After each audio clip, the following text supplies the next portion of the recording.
여러분 안녕하십니까. 2월 1일 수요일 넘치는 우리 교회 매일 묵상을 시작하도록 하겠습니다.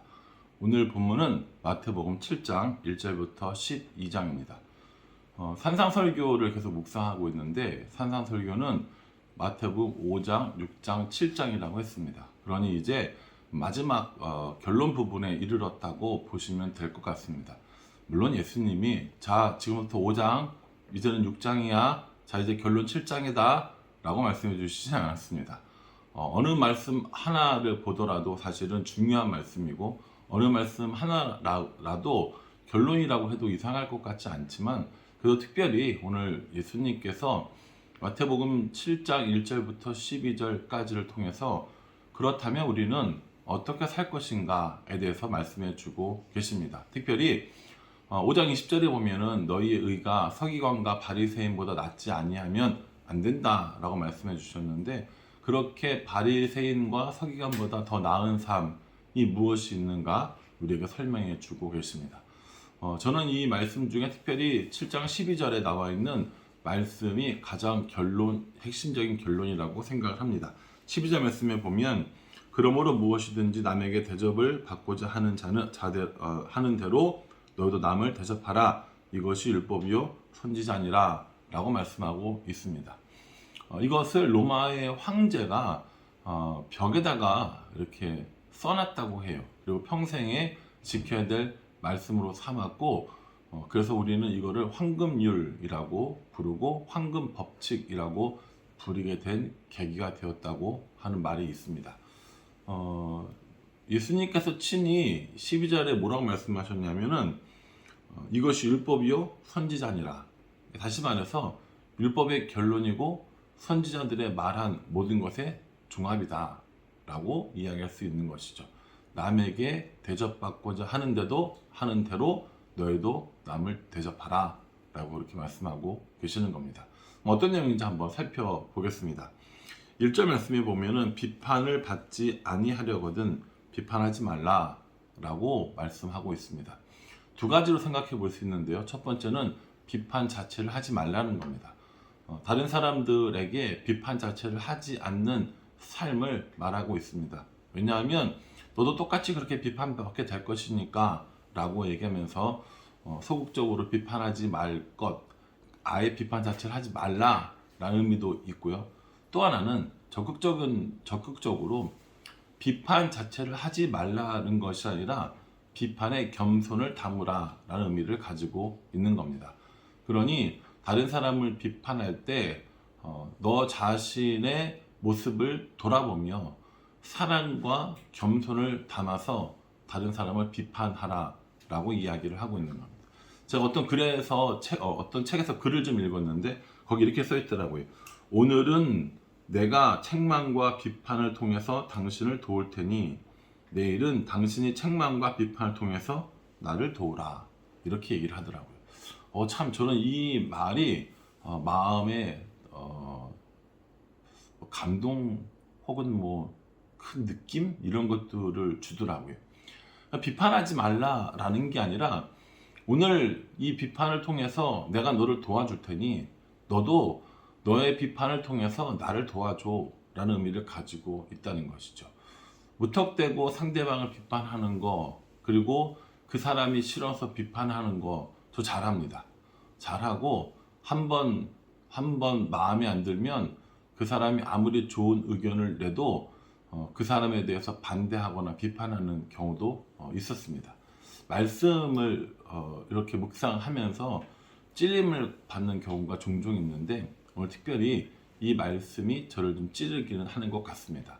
다른 사람들을 비판할 때 그 사람을 향한 사랑을 담고 내 마음을 돌아보는 겸손을 담아서 비판하는 것이 필요하다고 말씀하셨는데 저는 무작정 그냥 비판만 하지 않았는지 다시 한번 생각해 보게 되었습니다. 두 번째는 분별에 관한 겁니다. 진주와 거룩한 것과 진주가 나오는데요. 거룩한 것을 어떻게 하래요? 거룩한 것을 개에게, 그리고 진주를 돼지에게 던지지 말라라고 말하고 있습니다. 거룩한 것과 진주는 같은 말이고요. 개와 돼지는 같은 의미를 가지고 있는 겁니다. 우리가 생각하는 예쁜 애완견 혹은 반려견을 말하는 것이 아니라 무리지어 다니며 가축과 양떼를 그리고 사람들을 공격하는 들개를 의미한다고 합니다. 그러니 거룩한 것, 진주와 같은 이미지는 하나님 나라의 복음을 상징하는 것들이고요. 그리고 개 혹은 돼지 등은 아직까지 예수님을 믿지 않는, 그리고 더 나아가서 적극적으로 격렬하게 복음을 반대하는 사람들을 의미하는 겁니다. 우리가 복음을 전하다 보면 혹은 주위 사람에게 이야기하다 보면 너무 강하게 복음을 거부하는 사람들이 있습니다. 너무 적극적으로 기독교를 핍박하고 까닭 없이 이유 없이 싫어하는 사람들이 있죠. 그런 사람들을 일단 피하라 라고 하는 겁니다. 조심하라 라고 하는 겁니다. 여러분, 우리가 그런 사람들과 논쟁을 하거나 강하게 복음을 전해서 그 사람들을 이겼다고 칩시다. 논리적으로도 이겼고 어떤 것으로는 이겼다고 칩시다. 여러분, 진짜 그게 이긴 거겠습니까? 저는 아니라고 생각합니다. 바람과 해가 내기를 했습니다. 두꺼운 코트를 입고 있는 사람의 코트를 벗기는 거죠.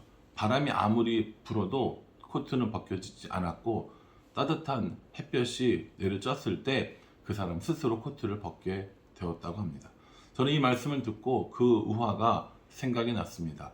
그렇듯 논리에서 이긴다고 진짜 이기는 게 아니라는 겁니다. 뭔가 보여주기식으로 이기는 게 아니라 하나님께서는 우리에게 사랑함으로 그 사람의 마음을 열게 하고 사랑함으로 그 사람이 하나님께로 돌아오는 방법을 더 바라신다고 저는 생각합니다. 그런 차원에서 거룩한 것을 당장 개에게 진주를 당장 돼지에게 주지 말고 피할 것을 말씀해 주십니다.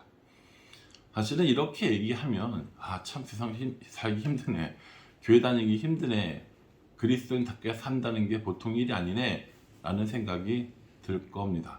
저도 그랬고요. 그래서 예수님께서 우리에게 7절부터 9절까지 말씀을 주셨습니다.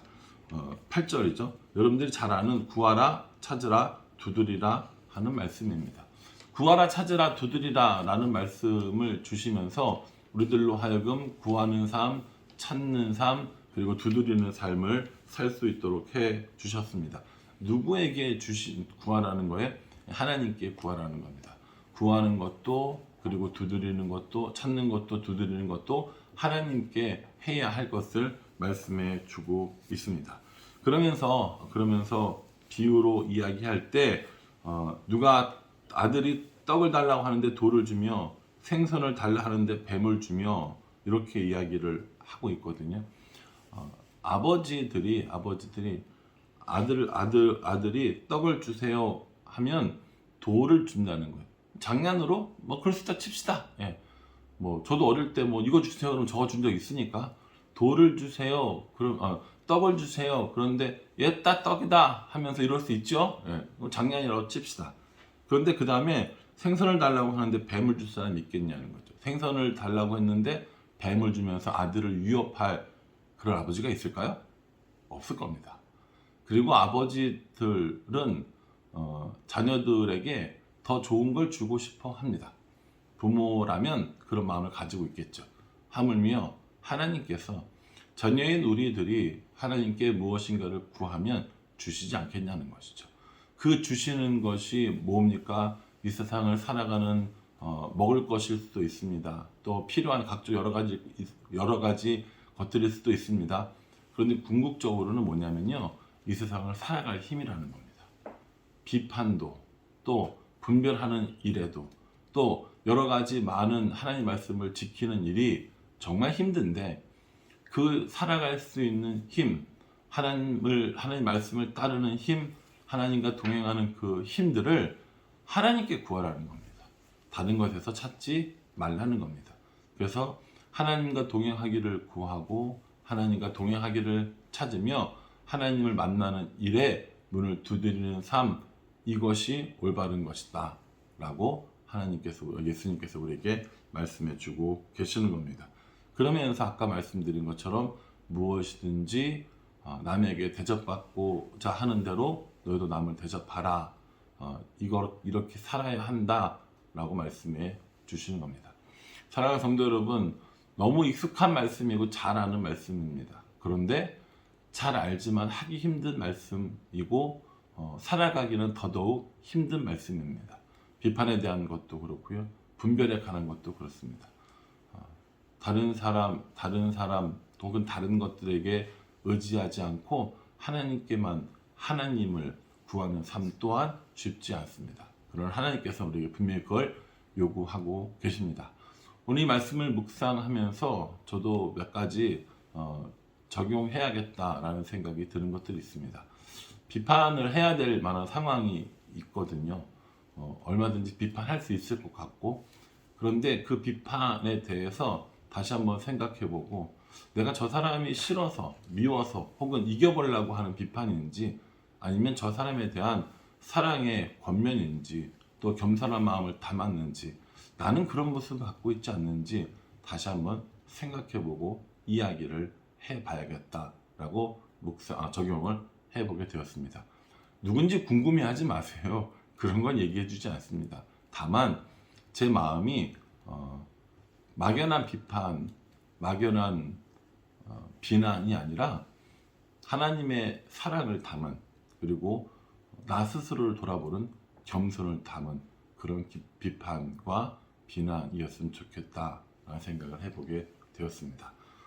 말씀 안에서 하나님이 주시는 은혜, 하나님이 주시는 찔림, 하나님이 주시는 적용점을 찾아서 말씀대로 살아가는 저와 여러분들 될 수 있기를 간절한 마음으로 기도하겠습니다. 하나님, 어떻게 살아야 할 것인가? 바리새인과 서기관보다 더 나은 삶을 살도록 요구하셨는데 이웃들에 대해서 그렇게 살고 하나님에 대해서 그렇게 살 수 있도록 우리 인도하여 주시옵소서. 무작정 비판하지 않는 것보다 하나님의 사랑을 담고 스스로를 돌아보는 겸손을 담아 비판할 수 있도록 도와주시고, 그 비판이 나에게 돌아와 나를 찌르려고 할 때 다시 그 비판에 대해서 겸허히 받아들일 수 있는 마음도 허락하여 주시옵소서. 거룩한 것 진주를 못 알아보는 사람들을 이기려고 하지 않고 그들을 참고 기다려주며, 혹은 다른 때, 다른 시간, 다른 사람을 통해서 그들이 복음을 받아들일 수 있기를 기도하는 저가 될 수 있도록 주님 인도하여 주시옵소서. 삶의 능력이 하나님께로부터 온다는 사실을 기억하고 구하고 찾고 두드리는 삶을 살 수 있도록 주님 인도하여 주옵소서. 무엇보다 남이 내게 해주지 않은 것에 대해서 속상해하는 인생이 아니라 나도 대접받고 싶은 그대로 다른 사람들에게 대접하는 그런 삶을 살 수 있도록 하나님께서 도와주시옵소서. 예수님 이름으로 기도합니다. 아멘. 네, 오늘 하루도 하나님의 말씀 안에서 또 말씀의 인도함 받는 삶을 살아가실 수 있기를 간절한 마음으로 기도하겠습니다. 감사합니다.